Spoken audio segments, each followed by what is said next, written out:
반갑습니다. 공공운수노조 의료연대 본부장 hin정입니다.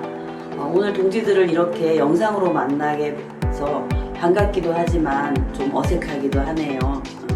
코로나19 때문에 조합원 교육을 이렇게 영상으로 하기 위해서 저도 오늘 촬영을 하고 있는데, 오늘 동지들에게 드릴 말씀이 코로나 상황으로 인해서 우리 사회가 어떤 변화를 겪고 있는지, 그리고 코로나 상황을 정부가 얘기하는 것 이면에 어떤 문제들이 덮여 있는지, 우리는 어떻게 대응해야 되는지를 오늘 동지들하고 같이 얘기해 보려고 합니다. 첫 번째, 코로나 상황 관련해서 정부는 K-방역에 성공했다라고 자랑을 많이 하고 있습니다. 물론 유럽에 비해서 우리나라 방역이 잘 된 건 사실입니다. 그러나 조금 더 들여다보면 아시아 지역 21개 나라에서 우리나라가 16번째로 잘 못하고 있습니다. 그래서 단순히 K-방역뿐 아니라 여러 가지 면을 같이 봐야 할 이유들이 여기에 있다고 생각합니다. 상대적으로 잘했다고 하는 K-방역 그 이면에 상대적으로든 절대적으로든 정말 실패한 일이 있습니다. 바로 K-의료죠. 이 K-의료는 의료 인력이 부족하고 감염 병상이 부족하고 공공병원이 부족해서 K-의료는 정말 실패했습니다. K-방역이 성공한 이유가 무엇입니까? 우리 국민들 전체가 이 감염을 국민들의 힘으로 막아야 되겠다 이렇게 생각하고 선제적으로 사회적 거리 두기를 하고, 그리고 정말 내 일자리를 잃더라도 내가 그런 것들을 지키고자 하는 그런 마음들이 모여서 방역에는 상대적으로 성공을 했을지 모르겠지만, 이 의료는 너무나 심각한 상황에 빠져 있습니다. 첫 번째, 의료 인력 부족 문제는 아마 병원에서 일하는 동지들이라서 저보다 더 잘 아실 것 같습니다. 지금 정부에서는 덕분에 챌린지를 격려하고 있고 코로나 전사라고 지켜세우고 있지만, 그 당시에 모든 걸 바쳐서 일했던 간호사와 병원 노동자들은 제대로 임금도 받지 못하고, 그리고 코로나 환자를 본 다음에 제대로 쉬지도 못하고 또 다른 병동에서 차별 대우를 받으면서 일하고 있습니다. 이런 상황에서 수개월에 걸쳐서 너무나 힘들게 일하고 있기 때문에 많이 지쳐 있겠죠. 그리고 지친 것뿐 아니라 이렇게 내가 언제까지 일을 해야 되나, 이런 좌절감에 빠져 있습니다. 그러나 정부와 지방정부, 병원들은 아랑곳하지 않고 있습니다. 그리고 언제든지 이런 상황이 터지면 또 우리 병원 노동자들이 그렇게 일할 거라고 생각하고 있습니다. 그러나 정말 그렇게 일할 수 있을까요? 1차 대구 경북 지역에서 모든 걸 바쳐서 그렇게 힘들게 환자들을 돌봤는데, 그 후에 인력, 노동 조건, 그리고 병원 시설, 모든 게 달라진 게 거의 없는데 어떻게 똑같이 일할 수 있겠습니까? 만약에 지금 수도권을 중심으로 해서 2차 팬데믹이 발생한다면 어느 누구도 그렇게 일할 수 있으리라고 장담할 수 없을 것 같습니다. 정말 영웅이라고 했던 그 간호사들, 그 병원 노동자들을 완전히 일회용 소모품 취급하면서 아무리 얘기해도 우리 병원 현장이 달라지지 않고 있는 모습에 대해서 우리가 집중해서 들여다봐야 될 것 같습니다. 특히 의료 인력 부족 관련해서는 얼마나 심각하냐면, 의사 같은 경우에는 입학 정원이 부족해서 OECD 평균보다 적습니다. 그러나 간호사 같은 경우에는 입학 정원은 OECD보다 훨씬 많습니다. 그럼에도 불구하고 병원에서 일하는 간호사는 OECD의 절반도 되지 않습니다. 왜 그럴까요? 한국의 의사는 인구 1000명당 2.3명으로 OECD 평균보다 조금 부족하지만, 지금 우리가 계속 의사도 입학 정원을 늘려라라고 얘기했습니다. 근본적으로는 입학 정원이 부족하기 때문입니다. 그러나 간호사는 간호사와 조무사를 다 합쳐도 OECD 평균에 훨씬 못 미칩니다. 우리나라가 세계보건기구나 이런 세계 기구에 통계 자료를 보낼 때 간호사가 너무 적어서 부끄러워서 그런지 간호사만 보내라는 통계에도 보통 간호사와 조무사를 합쳐서 통계 수치를 보냅니다. 그렇게 보내도 OECD 평균이 간호사만 9.5명인데 우린 두 개를 합쳐도 6.8명밖에 되지 않습니다. 그러나 간호대학을 나와서 면허를 소지한 사람은 그보다 훨씬 많습니다. 이렇게 면허를 딴 사람 10명 중에 5명도 병원에 남아있지 않습니다. 왜 그럴까요? 병원에 의욕을 가지고 들어왔다가 너무나 적은 인력과 그리고 저임금, 장시간 노동에 병원을 그만둘 수밖에 없는 그런 현실이기 때문입니다. 대구 경북 지역 당시 상황을 조금 더 살펴보겠습니다. 그 당시에 대구 경북 지역 간호사뿐 아니라 세브란스 병원, 국립의료원 등 많은 병원에서 간호사들이 파견이 되었습니다. 그때 갔던 간호사들이 정말 심각하다라고 얘기를 하더라고요. 심각할 정도가 아니라 어떻게 이런 데서 환자를 볼 수 있을까 이렇게까지 얘기를 하더라고요. 그 중에 가장 심각한 거는 그때 파견된 간호사뿐 아니라 대구 경북 지역 간호사들 대부분이 경력이 부족해서 제대로 환자 간호를 할 수 없었다는 겁니다. 환자 간호를 제대로 할 수 없는 것뿐 아니라 방역법도 어떻게 있는지를 한 번도 훈련받아 본 적이 없는 간호사들이고 중환자 기구도 제대로 다룰 수가 없고 이런 게 그 간호사 책임이겠습니까? 아닙니다. 간호사들은 병원에 들어와도 학교에서 배운 거와 환경이 다 다르기 때문에 다시 훈련받고 다시 기구도 익히고 이런 과정을 정말 1년, 2년 거쳐야지 환자를 제대로 볼 수 있습니다. 이런 상황에서 코로나 중환자들은 증가하고 있는데 이런 환자들을 어떻게 제대로 볼 수 있었겠습니까? 정말 울면서 일을 했다고 하더라고요. 그런데 이런 상황이 2차, 3차 때도 변화되지 않고 있다면, 즉 인력도 중원되지 않고 시설도 제대로 개선되지 않고 장비도 제대로 보급이 되지 않는다면 이제 그 간호사들, 그 병원 노동자들한테 1차 때처럼 그렇게 환자를 돌보라라고 누가 얘기할 수 있겠습니까? 두 번째는 감염병상이 부족한 이유입니다. 우리나라 의료가 실패한 이유 중에 이 감염병상 부족은 언론에도 많이 나지 않았습니다. 특히 대구 경북 지역에 코로나가 창궐했을 때 입원을 해야 되는데도 입원실이 없어서, 즉 강령병상이 없어서 입원을 할 수 없었던 환자들이 1661명이나 있습니다. 이들 환자들은 자가격리 도중에 사망하기도 하고 병실이 없어서 병원 문 앞에서 대기하다가 사망한 환자도 있습니다. 이 사진은 아마 언론에서 보셨을 것 같습니다. 바로 코로나 의료 공백으로 하나밖에 없는 자식을 잃은 고 정유엽 군의 부모님들이십니다. 정유엽 군은 3월 10일 공적 마스크를 구입하기 위해 약국에 갔다가 그날 저녁부터 열이 나서 3월 12일 날 경산중앙병원에 갔지만 그 병원에서는 코로나 검사 시간이 끝났다는 이유로 집으로 돌려보냈고, 집에서 계속 40도가 넘는 고열이 나자 다시 경산중앙병원으로 왔지만 살기 힘들다라는 말을 들은 채 영남대 병원 응급실로 왔어야 됐습니다. 그러나 영남대 병원 응급실로 와서도 제대로 된 치료를 받지 못하고 13번에 걸친 코로나 검사만 받다가 사망을 하게 되었습니다. 지금 이 부모님들은 이런 의료 공백으로 억울하게 자식을 잃어서 시민들과 함께 이 억울한 죽음의 진상을 밝히겠다라고 대책위원회 활동을 하고 계십니다. 그러나 이 부모님들 뿐이겠습니까? 코로나 환자를 받겠다고 전국에 있는 의료원들의 환자들을 모두 나가라고 하고, 그리고 그 나가라고 한 환자들한테 제대로 된 의료기관을 소개해 준 곳은 아마 거의 없을 것입니다. 이렇게 의료 공백으로 입원해서 치료받던 많은 환자들이 또 피해를 받았습니다. 세 번째는 공공병원이 부족하기 때문에 우리나라 의료는 실패했다고 생각합니다. 우리나라는 병원이 엄청 많죠. 그리고 병상도 OECD 평균으로 따져도 2위입니다. 그런 우리나라가 왜 입원할 병상이 없어서, 입원할 병원이 없어서 환자들이 그렇게 죽어가야 됐겠습니까? 바로 원인은 공공병상이 부족했기 때문입니다. 우리나라 공공병상은 정말 세계에서도 혀를 내두를 만큼 부족합니다. 병상은 많지만 90%가 민간병상입니다. 이런 곳에서 정부가 필요할 때, 또 감염 환자를 빨리 입원시켜야 될 때 정부 정책으로 감염 환자를 입원시킬 수 있는 병원이 바로 10%밖에 없다라는 사실을 우리는 알아야 됩니다. 이렇게 공공병원이 부족했기 때문에 대구 경북 지역에서도 심각한 상황이 벌어졌습니다. 입원을 대기하고 있지만 민간병원은 민간병원의 동의를 거쳐야지 입원시킬 수 있었습니다. 환자는 수천 명이 대기하고 있죠.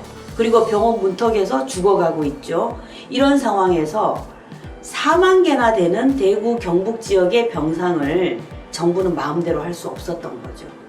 그래서 결국은 코로나 환자 4명 중에 3명은 공공병원에서 치료를 받았고, 그렇게 많은 민간병원은 4명 중에 1명밖에 치료를 할 수 없었습니다.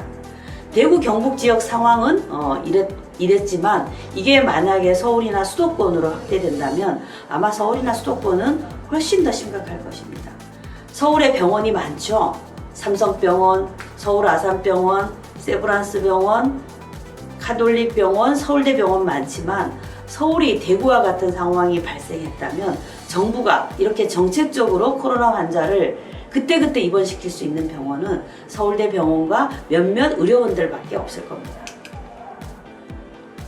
이렇게 우리나라는 공공병원이 10%밖에 되지 않고, 그리고 그 중에 감염병상, 감염병동은 정말 찾아보기 힘들고, 그런 속에 의료 인력은 절대적으로 부족한 이런 상황에 정부는 가장 시급하게 해야 될 것이 이 3가지인데도 불구하고 정말 기가 막히게 정부는 딴짓을 하고 있습니다. 어떤 딴짓을 하는지 살펴보겠습니다. 아마 의료 민영화라는 얘기 많이 들으셨을 것입니다. 의료 민영화는 김대중 정권 때부터 추진되어 왔던 정책입니다. 그래서 우리도 문재인 정권으로 바뀌면 문재인 정권은 의료 민영화 안 하겠다라는 공약을 했으니까 아마 좀 달라지지 않을까 이렇게 생각했는데, 정말 뒤통수, 옆통수, 앞통수를 맞고 있는 것 같습니다. 지금 문재인 대통령이 의사 환자를 상대로 비대면 의료 서비스를 육성하겠다라고 얘기했는데, 이게 무슨 말인지 아시죠? 말이 좋아 비대면이지 이게 바로 원격 의료입니다. 원격 의료를 정부가 이렇게 역대 정권부터 계속 하려고 하는 이유는, 원격 의료를 하게 되면 환자한테 도움이 되는 게 아니라 원격 의료 기기를 파는, 그리고 통신을 이용해서 원격 의료를 해야 되는 통신업체들, 기기업체들, 그리고 유명한 의사들을 앞세운 대형 병원의 마케팅, 이런 부분들한테 유리하기 때문입니다. 지금 화면에 보이는 이 의료 민영화가 바로 원격 의료를 중심으로 해서 각종 규제 완화를 통해서 자본이 하려고 하는 그런 의료 민영화입니다. 하나하나 살펴보겠습니다. 일단 스마트 케어라는 것은 스마트폰에서 나온 얘기겠죠, 당연히.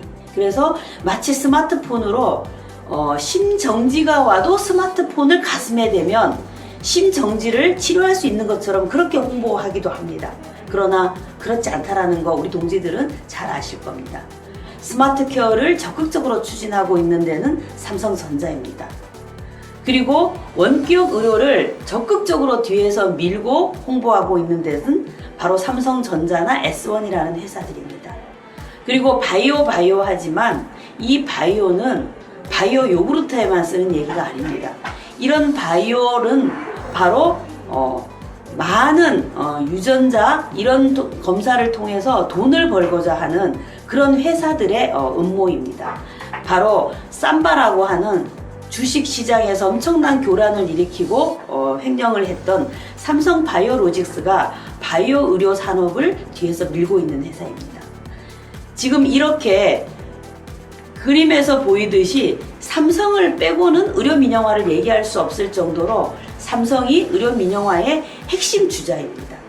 이렇게 삼성이 선두에 선 의료 민영화는 HT라 그래서 헬스 테크놀로지라는 거창한 이름으로 IT 업계와 민간 보험회사들 그리고 대형 병원들이 3자가 혹은 3자 이상이 짜고 하는 정부와 민간 자본들이 환자들의 건강, 환자들이 미래에 걸릴 질병까지를 팔아먹는 그런 게 바로 의료 민영화입니다.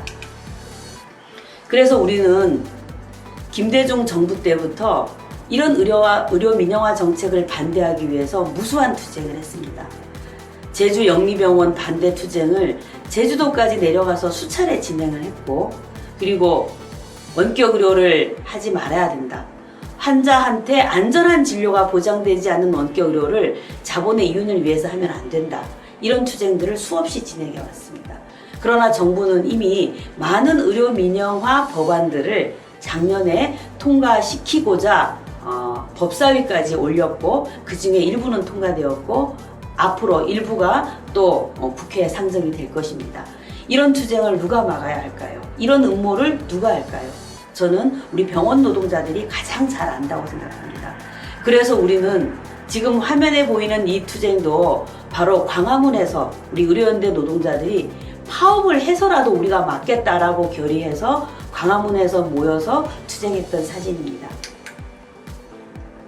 올해는 이전의 어떤 상황보다도 심각합니다.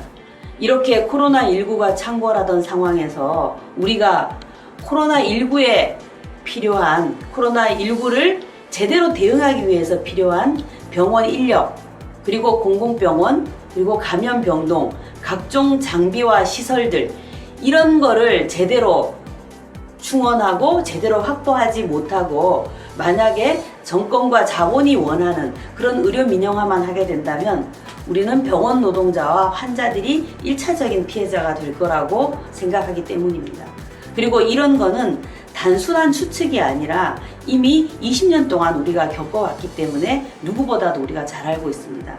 그래서 올해 의료연대 본부는 화면에 보이는 것처럼 이렇게 정부에 요구하려고 합니다.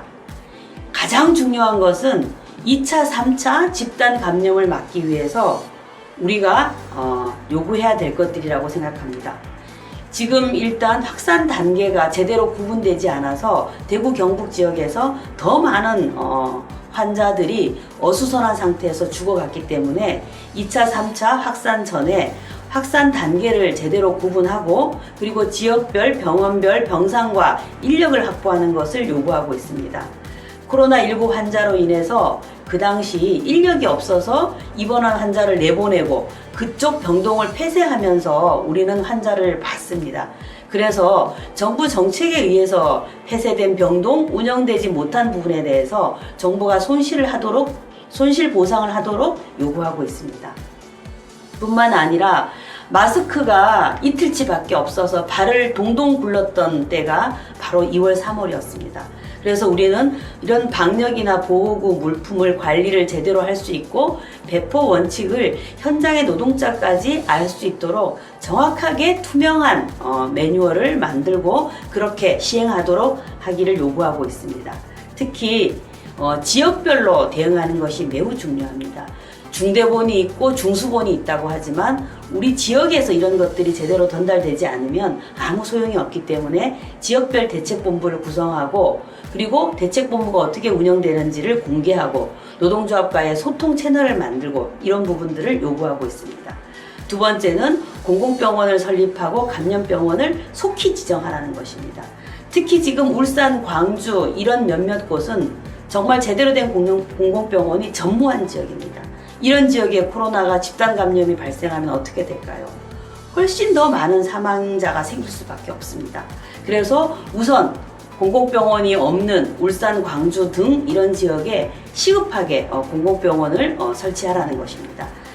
우리나라의 진료 권역을 70개 정도로 나누고 있는데 그런 70개 진료 권역 중에 17개 병원이 제대로 된 공공병원이 없습니다. 그래서 중기적으로는 이 17개 지역에 빨리 공공병원을 지을 수 있는 예산을 확보하라는 요구입니다. 폐쇄했던 진주의료원을 다시 개원을 하고 대구 적십자병원도 다시 개원을 하도록 요구하고 있습니다. 부산침대병원은 민간병원이지만 병원이 지금 운영을 하고 있지 않기 때문에 이런 부산침대병원 같은 경우도 빨리 인수를 해서 공공병원으로 전환을 하라는 요구를 하고 있습니다. 이렇게 지역별 공공병원, 공공감염병원을 속히 지어야지 2차, 3차 그리고 2년, 3년 갈지 모르는 이런 전 지구적 감염에 대응할 수 있는 그런 방법이기 때문에 이렇게 요구하고 있습니다. 그다음에 세 번째로는 감염병 치료나 예방을 위해서 가장 중요한 것은 사람입니다. 왜냐하면 아무리 병원을 짓고 그리고 좋은 시설을 갖다 놨다고 하더라도 이런 걸 움직이는 것은 사람이고 사람이 사람을 돌보는 것이 병원이기 때문에 가장 중요한 것은 인력입니다. 그래서 병원 노동자를 해고하거나 임금 등 근로조건을 저하시키지 말고 그리고 간호간병 통합 서비스를 속히 확대해서 간호사나 통합병동에 필요한 인력들을 확보하라는 요구를 하고 있습니다. 이상의 우리 요구는 제가 굳이 설명드리지 않아도 동지들이 맞아 할 수 있는 요구들일 것입니다. 이제 이런 요구들을 가지고 우리가 가만히 앉아 있으면 안 되겠죠. 거리로 나가고 당장 우리가 같이 모여서 투쟁하고 이런 것들은 어려울 수 있겠지만 우리가 최대한 방역 지침을 지키면서 할 수 있는 모든 투쟁을 진행해야 됩니다. 이미 노동조합의 지침으로 나갔던 것 중에 공공병원을 확보하기 위한 서명운동을 하고 있는 것을 잘 아실 것입니다. 그래서 공공병원 서명운동에 조합원들이 다 동참해 주시고 가족, 친지, 이웃들한테도 홍보해서 이런 상황에 전 국민이 안전하게 이런 감염병 대응을 하기 위해서 우리나라에서 공공병원이 필요하다는 얘기를 꼭 널리 알려주시기를 당부드립니다. 오늘 영상으로 만났지만 그리고 더 많은 얘기를 하고 싶지만 짧은 시간이어서 동지들한테 두서없이 얘기를 드린 것 같습니다. 그러나 개떡같이 얘기해도 찰떡같이 알아들을 수 있는 우리 조합원들일 것이라고 믿고 오늘 영상교육은 마무리하고 이 다음에 다시 만나도록 하겠습니다. 수고 많으셨습니다.